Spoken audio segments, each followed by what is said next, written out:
So now we want to talk about the parallel decomposition of MIMO channels. But before we go into that direction, we would review some of the concepts of the linear algebra. So, so remember our system model for this MIMO system is that you have the received signal vector y is equals to a matrix H x plus n. So this H times X is a matrix vector product, and you can recall that this matrix vector product results in the transformation of the vector X. So if you have a matrix T that gets multiplied with a vector X, then you would get another vector, say V, right? And this V would be the transformed version of then would be a transform vector. This transformation uh, can have two parts. It can be scaling. By scaling, we mean that the direction is not changed, it is not rotated, but it's just multiplied with a constant so that its total energy or the length of the vector is increased. And the second, of course, is the rotation. So in general, if you multiply a vector with a matrix X, it is both scaled and rotated. For example, say we have a matrix A, and this matrix A is equals to 1, 0, 2, 1. And now, if you transform a vector using this matrix, say X, so AX would be equals to 1, 2, 0, 1 times, say x1, x2 are the elements of the vector x. And then you can see that this would be equals to a transform vector. So this would be x1 plus 2x2, and this would be x2 here. This is the transform vector. So if your x vector is say equals to 1, 1, then after the transformation ax, that would be equals to x1 plus 2x2, so 1 plus 2 is going to be equal to 3, and this is x2, 3, 1. And because it is a two-dimensional vector space, you can directly visualize this as well. So this vector is not only scaled but also rotated. So your original vector x was 1, 1. This was your vector. And then after transformation, it would be equal to 3 and 1. So the transform vector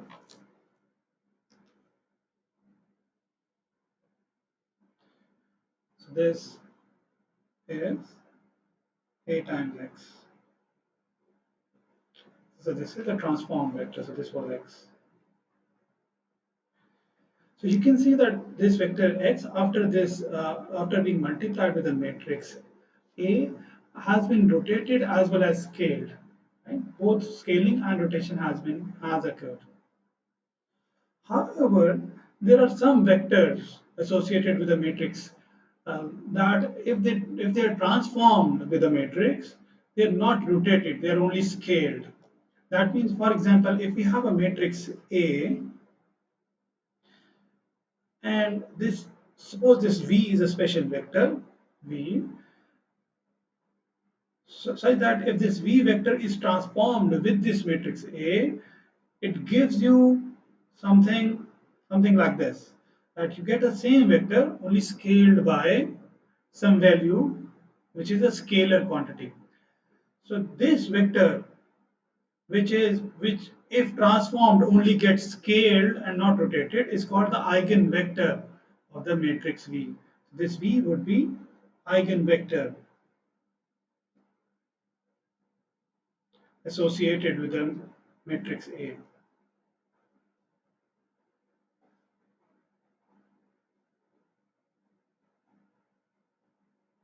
And this lambda is called the eigenvalue.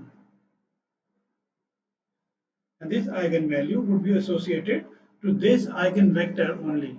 So if you have a different eigenvector, it would have a different eigenvalue as well. So these are useful vectors and used a lot to form the basis of the subspaces as well. So these are important things, and you would find out that we would be using these eigenvectors shortly when we would try to decompose our channel into parallel channels. So this would be something related to the eigenvalue decomposition that we would carry out, and this concept is at the heart of that. That there are some vectors that if they get transformed by the matrix A, they only get scaled and not rotated.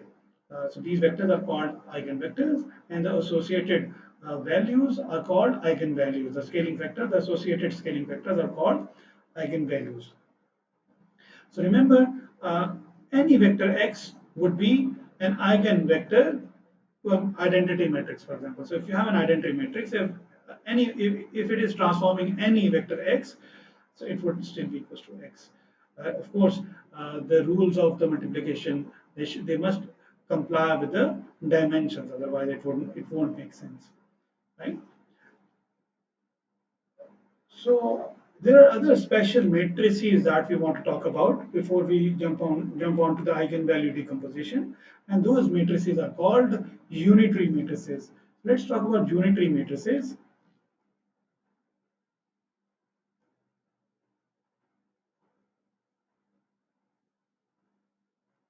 Unitary matrices are special matrices.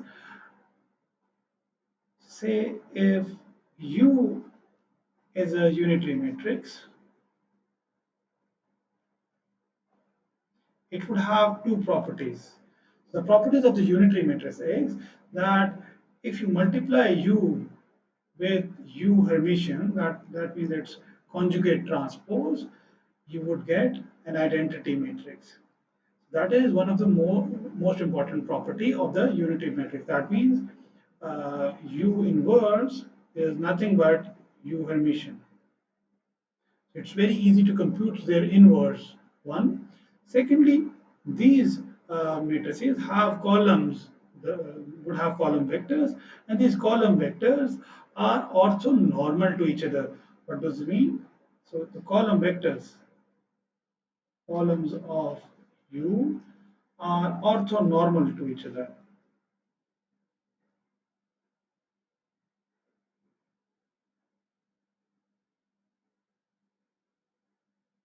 What does this mean? That means that if you take the dot product of ui, where ui is the ith column of the matrix U with uj, then you would get 0 if I is not equals to j, and you would get a 1 if I is equals to j. That means if you compute the mod of any individual column, that would be equals to 1. So they would have a unit norm. So the norm of all of these columns would be equals to 1. And if you take a dot product of any two columns, such that you take a dot product between ui and uj, if I is not equals to j, they would be orthogonal to each other. That means their dot product would be 0. So the importance of the unitary matrices is that if you transform a vector, say you have a vector v and you transform it with a unitary matrix v, then so this would result in another vector, and if you transform again this vector with this matrix U Hermitian, then you would get your v vector back. Right? So they are especially useful in this scenario. So you are transforming, if you transform this vector v with a unitary matrix U, and then you again transform this vector by U Hermitian, you can see that although you are doing this product, this would be equals to U Hermitian U times v, and that would be equals to identity matrix times v, that would be equals to v. So you can recover your vector back. So if it is being transformed by a unitary matrix, so that is the importance of the unitary matrix, and that is what we would be using in the parallel decomposition. That we would transform our input vector with a unitary matrix, and at the receiver end, we will again transform it with a unitary matrix. That is what we would be going to do when we talk about a parallel decomposition. So now let's talk about the decomposition of the matrix. Um,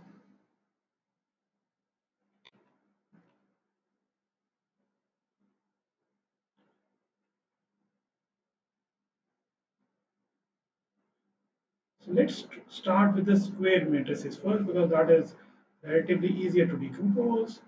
So suppose we have square matrix.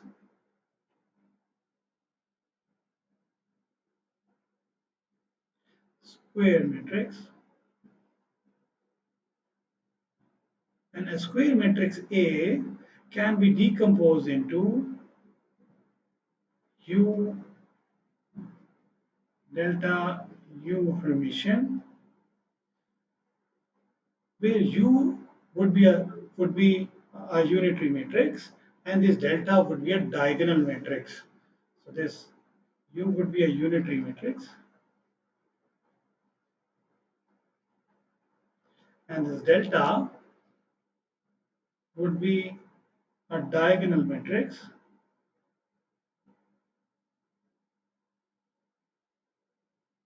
containing eigenvalues. So this U would have it would be a unitary matrix and it would contain the eigenvectors associated with the matrix A, and this diagonal matrix delta would contain the eigenvalues associated with the columns of U, where you are the columns of the matrix U. So that is how you can decompose your matrix. That means, and again, you can see that the eigenvector thing that we talked about a little earlier is at the heart of this decomposition, because this U contains nothing but the eigenvectors of the matrix A. Okay, so if you want to decompose a matrix, so let's take a very simple example such that it becomes clear. So suppose we have this matrix A, and it's a square matrix, a square 2 by 2 matrix. It is equals to 2, 1, 1, 2.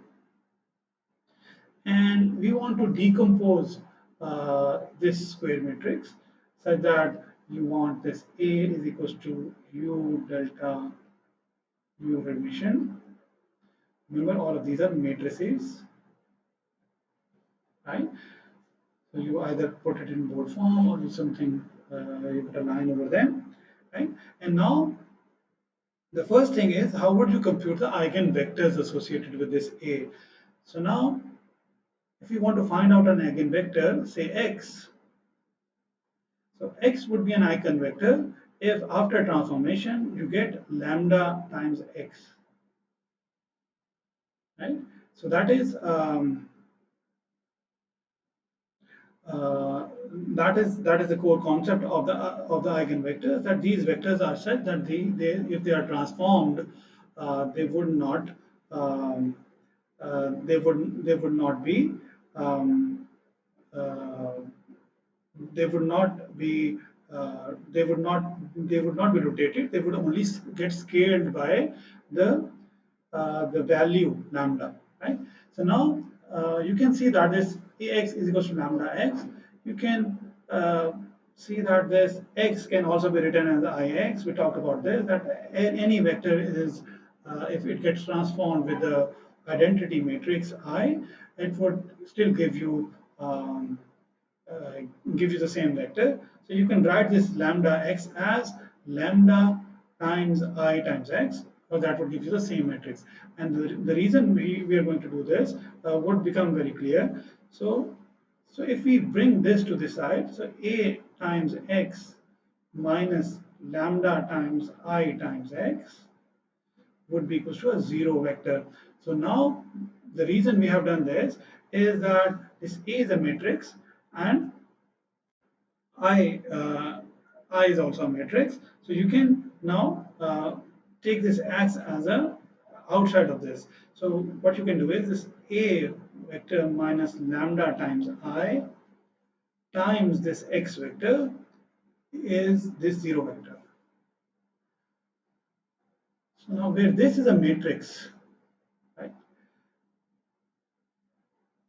So we need to carefully look at this expression. This expression is saying that if you multiply this vector x with this, if this vector x is multiplied with this matrix, then you get a 0 vector, where you would assume that this x itself is not a 0 vector.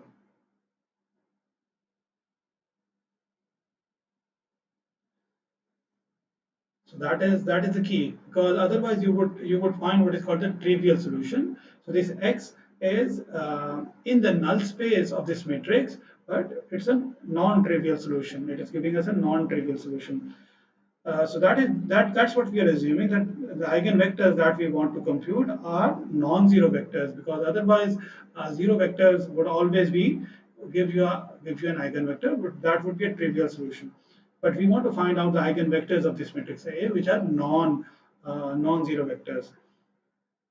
So now the key concept here is that X is in the null space of this matrix, which is A minus lambda times I. You can call it something. Suppose this is the matrix B. It's matrix B. That means X is an element of null space of B. So that is a notation sometimes used in the linear algebra. So if X is a member of a null space of B, right, and X is a non-zero vector, that means at least one element of X is non-zero. X is not a zero, and X is not a zero vector. That would mean that uh, that this X, which is lying in the null space of this matrix, this means columns of this matrix would be linearly dependent to each other. So that is the concept in linear algebra, that if you have a vector x that is lying in the null space of a matrix, right? For example, of the matrix B, and the only way all the columns of that matrix are linearly independent if the only solution to this problem's b x equals to 0 is a 0 vector. So that is let me write it here. So if columns of B are independent, linearly independent,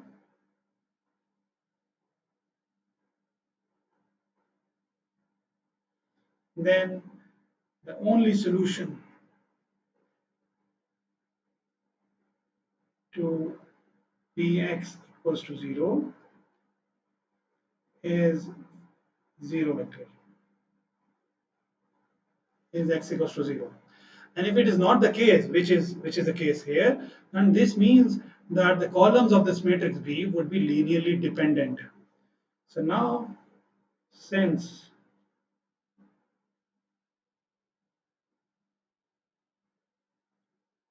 Bx is equals to 0 and x is not a 0 vector, that would mean, this would mean that B, which by the way is equals to A minus lambda I, has linearly dependent columns.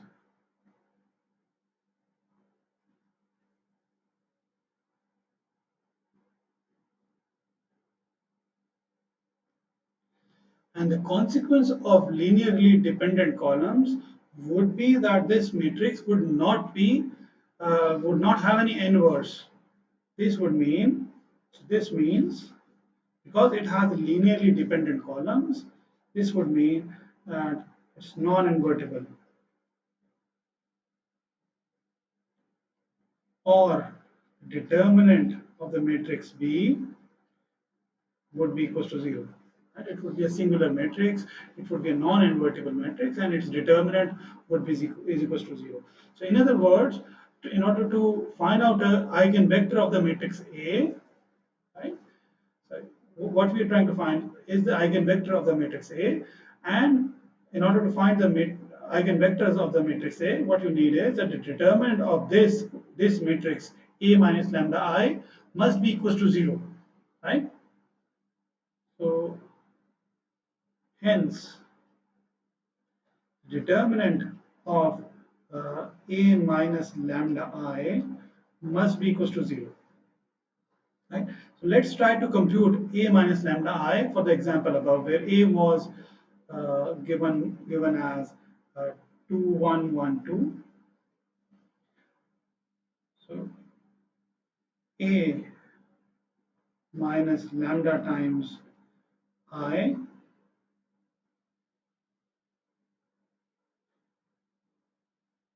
would be a matrix. It would be equals to 2 minus lambda, 1 minus 0 would be 1, 1 minus lambda, this would be again 0, so it would be 1, and then 2 minus lambda here.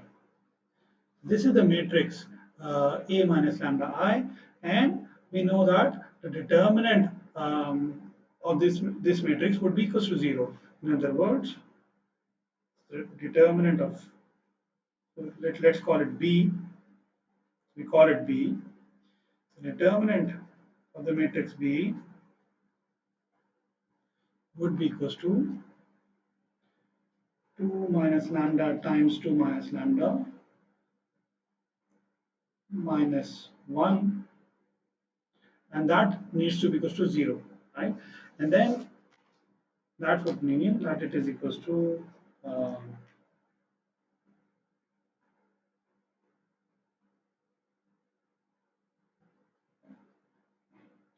that you would equate it to 0. So this would mean, so you can decompose this very easily. So you would have this lambda square minus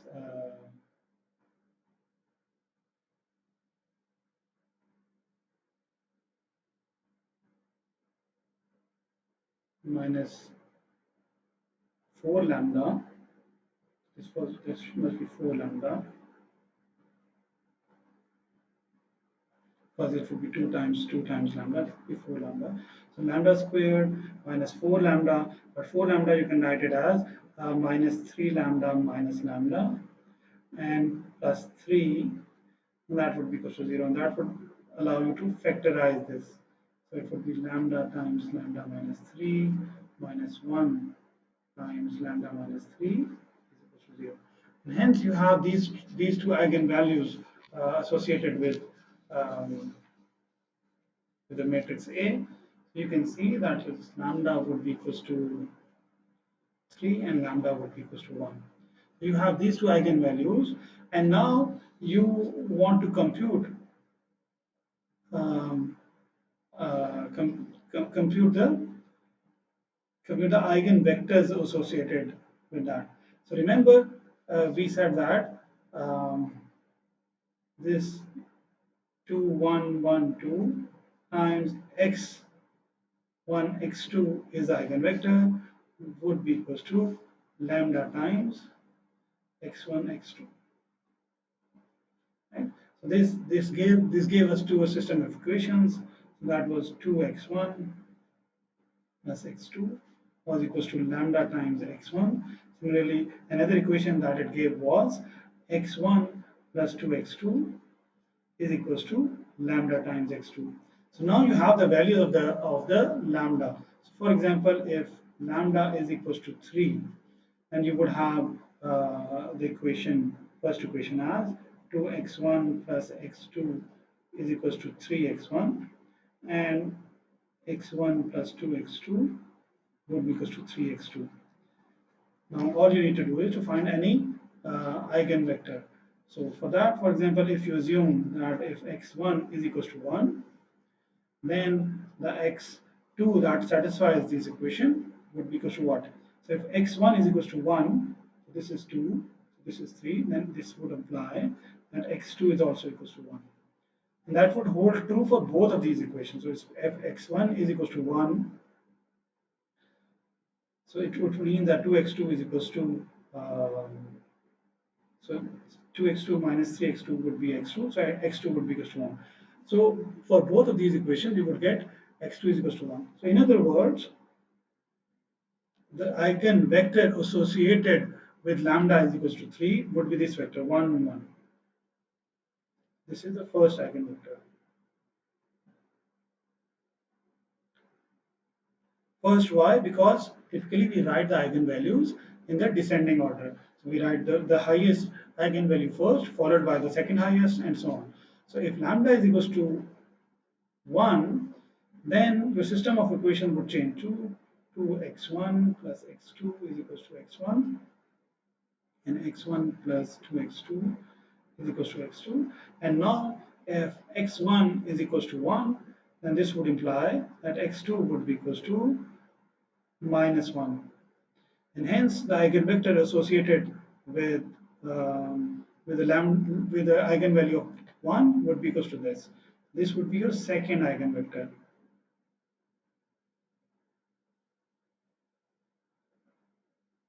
One property that you must have is that these eigenvectors should have a unit norm. So the eigenvectors vectors if this is an eigenvector x1, so this should be this is an eigenvector associated with the value lambda equals to 3. This should have a unit norm. So you can divide it by 1 over root 2. So 1 over root 2, 1 over root 2. This would have a unit norm, right? And similarly, x2 mod, which is the second eigenvector, can be written as 1 over root 2 minus 1 over root 2. So this would have a unit norm. So you must have an eigenvectors which have a unit norm, and for that you can compute the magnitude and divide each element by the magnitude of that vector. So now once you have these eigenvectors, now you can write you can decompose this matrix. Remember, the goal is how would you decompose this matrix A as U delta U emission. So now you have all the ingredients to write down this decomposition. So the decomposition would look like A would be equals to, so your unitary matrix U would have two columns. One column would be 1 over root 2, 1 over root 2. And the second column would be 1 over root 2 minus 1 over root 2. The columns of this matrix U would be the eigenvectors you just calculated times a diagonal matrix containing um, the eigenvalues. So you would have a 3 and you would have a 1, and then you would have a 0 and 0, and then you would have a conjugate transpose here. So you take a transpose because all of these quantities are real. So it would be 1 over root 2, 1 over root 2, and then 1 over root 2 minus 1 over root 2. So one of those matrices which transpose is the same as that matrix is. So this is your decomposition, where this is your matrix U, this is your delta, and this is your Hermitian. So you have decomposed a square matrix into three different matrices: U, delta, and Hermitian. And what's important is that you have this diagonal matrix in between. So this diagonal matrix would play a um, key role, and the fact that these are unitary matrices also plays a key role here. That would allow us to decompose the MIMO channel. Now that is this eigenvalue decomposition only works for square matrices. What happens if you have if the number of transmitting antennas and the number of receiving antennas are not the same? What would you do about that? So if MT is not equal to MR, so you cannot do eigenvalue decomposition. What's done here is what is called a singular value decomposition. We compute the singular value.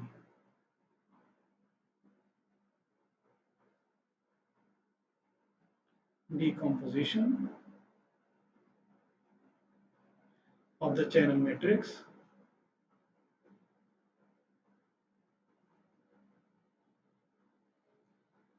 H.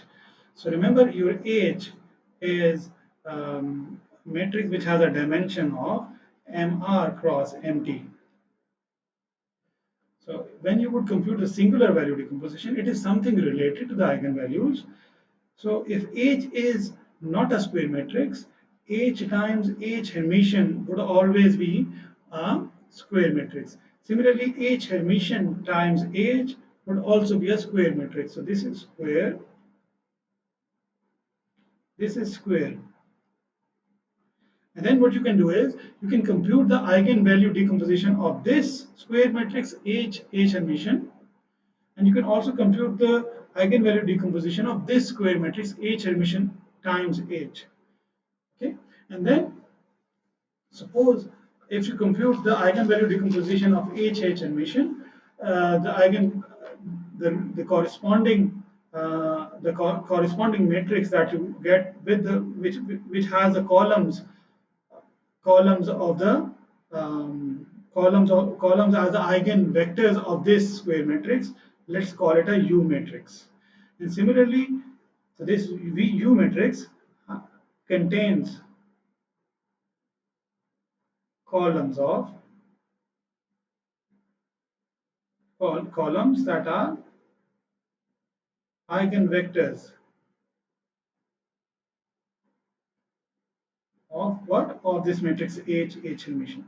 Similarly, if you carry out the eigenvalue decomposition of this matrix, then you would get a matrix V which has columns that are eigenvectors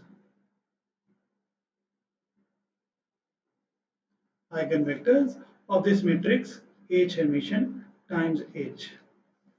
Now, once you have this, you have all the ingredients to compute what is called the singular value decomposition of the channel matrix. So this singular value decomposition works like this. So you can decompose a non-square matrix H into U sigma V Hermitian, where U matrix, as mentioned above, would you would get this U matrix by carrying out the eigenvalue decomposition of H Hermitian, and the columns of this U matrix would have the eigenvectors of this matrix H Hermitian. Similarly, this V matrix, you would get this V matrix by carrying out the eigenvalue decomposition of H Hermitian H, and that would give you the columns of this V matrix would be the eigenvectors of H Hermitian H, right? Where V and U and H both are unitary matrices, right? And this would be a unitary matrix. This V would also be a unitary matrix.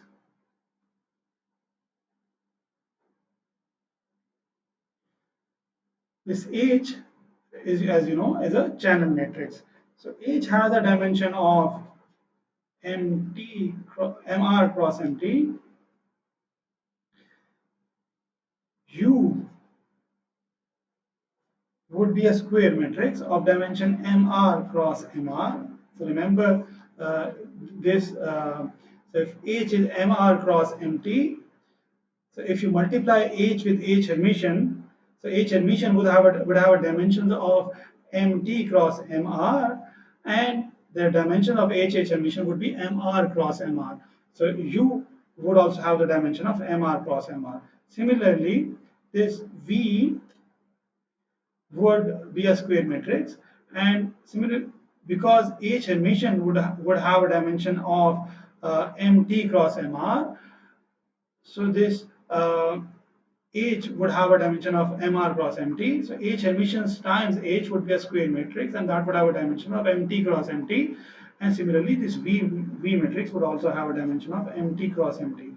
So both U and V would be square matrices of dimensions MR cross MR and dimension MT cross MT, right? Similarly, this would mean that U times U Hermitian would be an identity matrix because these are unitary matrices, and this would have a dimension of MR cross MR. Similarly, V times V Hermitian would be an identity matrix, and that would have a dimension of MT cross MT, right? With the sigma, we haven't talked about the sigma. So this sigma would be a diagonal matrix. So you can represent this as a diag, and then it contains what? It contains what is called the singular value, sigma 1, sigma 2, sigma RH, and then you can have zeros here, where there's you have a relation um, between this singular value sigma I and the eigenvalue of HH emission. So if lambda I is the ith eigenvalue of HH emission, then you have this relation, then lambda I would be equals to sigma I squared, or sigma I would be equals to root of lambda I. That is the difference between the singular value and the eigenvalue. This the singular value sigma I would be root of lambda I, where lambda I are nothing but the ith eigenvalue of the H emission. And why we are calling it ith eigenvalue? Because as you know, we would write the eigenvalues and these singular values in the descending order. That means starting from the highest singular value all the way to the lowest eigenvalue. So you can see that what I've written here is sigma RH. So the maximum number of diagonal values that you would get here would be the rank of the channel matrix H. Right? So the dimensions of the sigma matrix would be uh, MR cross MT. The sigma would have a dimensions of MR cross MT. If the number of receiving antennas are less than the number of transmitting antennas, this would be a fat matrix, right? So if MR, which is the number of rows of the sigma, is less than MT, then this sigma would be a fat matrix. What do we mean by a fat matrix? It would look like this. The sigma, so if your MR, that is number of receiving antennas, is less than the number of transmitting antennas, then your sigma would look like this. The sigma, which is your which contains the singular values, sigma 1, sigma 2. Suppose it's full rank, so it would be MR would be the minimum of MT MR, and then you would have zeros here, zeros here, zeros here, and then all of these columns would also be zeros.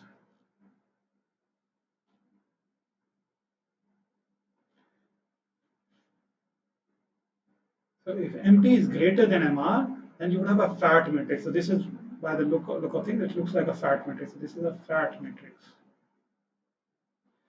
On the other hand, if the number of receiving antennas is greater than the number of transmitting antennas, then your sigma would look like a skinny matrix. And sigma would have this form. Sigma 1, sigma RH, which would be equal to sigma MT. And you would have zeros here, you would have zeros here, or these rows would also be zeros. It would be a skinny matrix like this. So where you would have the singular values in the diagonal of this matrix, and the maximum number of maximum multiplexing gain that you would be able to achieve would be again equals to minimum of MTMR. So the number of singular values would give you the number of parallel channels that you can have once you carry out this parallel decomposition. So now we have all the tools to carry out this uh, to carry out the parallel decomposition of the channel. So remember, you have this MIMO channel, right? So suppose you have this MIMO channel. So this is a MIMO channel. That means if the input of this MIMO channel is X, it gives us output Y. So suppose this is X1, this is X empty. The output would be Y1 all the way to YMR. Right? So this was our MIMO channel. So how would you do it? So remember this H, we would say that this H would be equals to U sigma V Hermitian. It, you would carry out the singular value decomposition of this H matrix, and then you would do what is called the processing at the or the pre-coding at the transmitting end and reshaping at the receiving end. So at the transmitting end, before inputting this into the channel, you would pre-code your signal.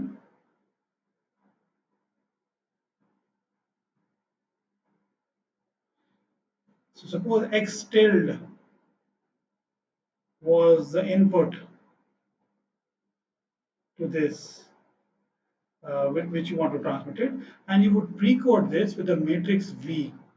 In other words, at the output, this would give you V times X tilde, where X tilde would be a vector containing X1 tilde all the way to X empty tilde. So you would pre-code at the transmitting side by the matrix, which is a V matrix, and at the receiving side, you would reshape your signal. So once you have received these Y signals, you would reshape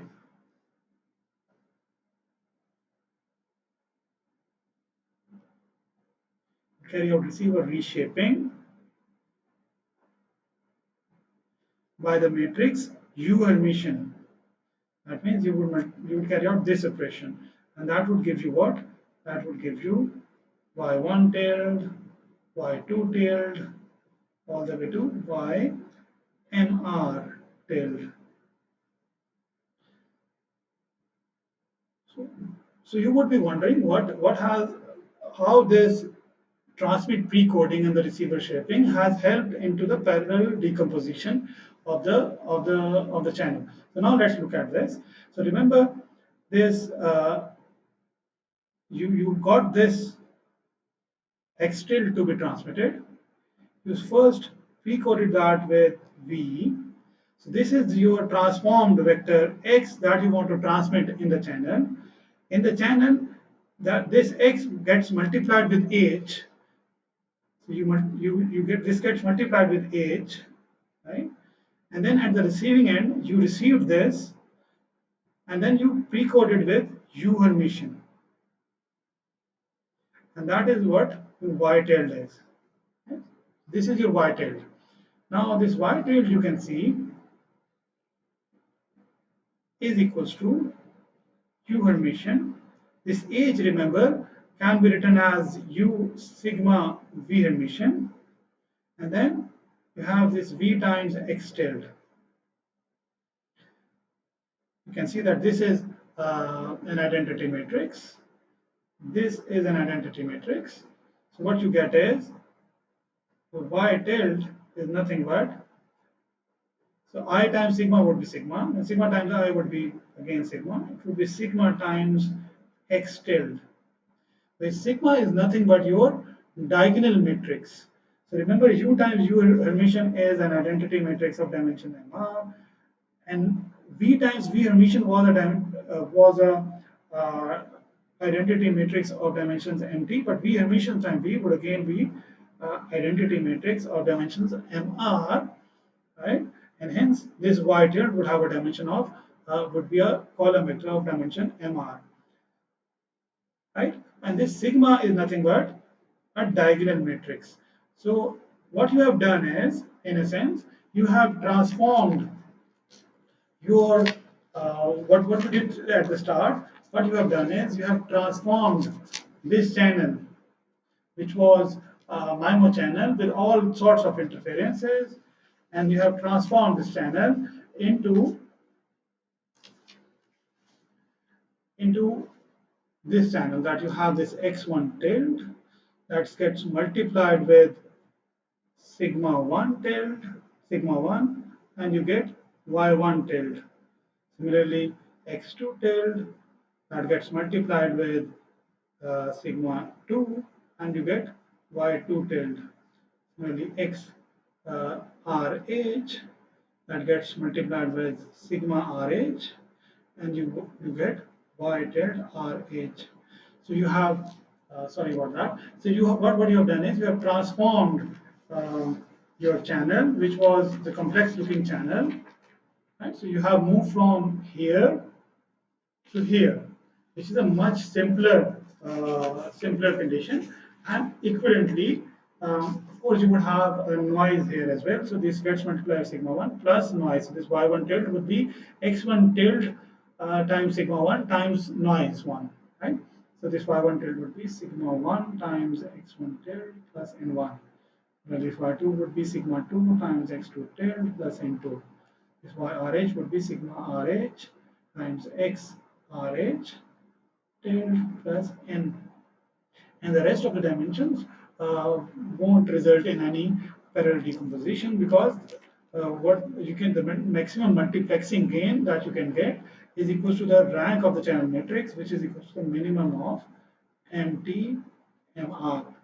Right? Remember, the sigma matrix would be skinny or a fat matrix depending upon the number of transmitting and the receiving antennas, as discussed a little while earlier. So this process allows you to convert a MIMO channel into equivalent parallel MIMO channels, and hence this x1 would be one symbol, this x2 would be some other symbol, this RH would be some other symbols. So you get a multiplexing gain of RH, which is equal to minimum of MTMR. That means you are transmitting these many symbols together, which are using the same time, which are using the same frequencies, right? The only thing that it's adding is, so remember these, you're transmitting, you are transmitting RH symbols that are using the same frequency,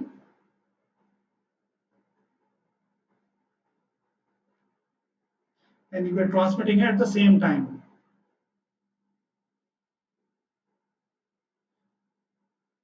Right? So the thing that has been increased, of course, the cost of this is the complexity and the cost of multiple antennas,